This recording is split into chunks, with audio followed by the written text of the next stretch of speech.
We have some goats that have gone through some pretty chilly days and nights lately, but they're doing pretty well. We have some red lights inside of our barn. One red light bulb. These are not heat lamps. A lot of people see a red light on a farm and they assume heat lamp. They are not. Heat lamps are pretty controversial in the farming community. The challenge with heat lamps is everybody thinks that they're fine because they work most of the time.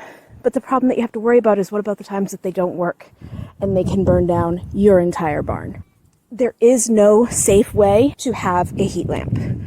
There are safer ways. The most common way that people think they're being safe is they take a heat lamp with a bright red bulb that gets very, very hot. They attach it to their barn, and then they anchor it with more attachments to hold it in place so that in case the primary attachment fails, the heat lamp won't fall to the floor. As you can imagine, if a hot heat lamp were to fall to the floor in here, that would go up in flames in a heartbeat. That's all dried hay. Heat lamps can still shatter. They can actually get so hot or have something happen where they shatter, and that will throw not only broken glass, but also a heating element that's inside the bulb straight down onto your floor. Shattered heat bulbs will also cause fires. Other types of heat lamps, some of them they have a mesh basket instead of just a couple of wires to hold them up. None of them can ensure that your whole barn is not going to go down.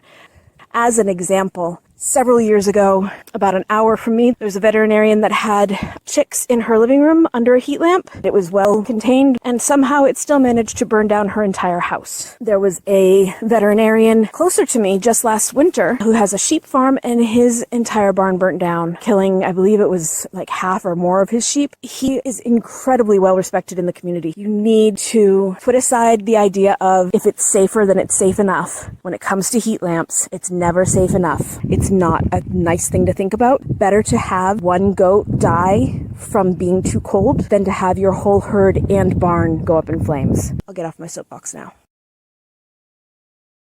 Join us on Twitch to see the goats live.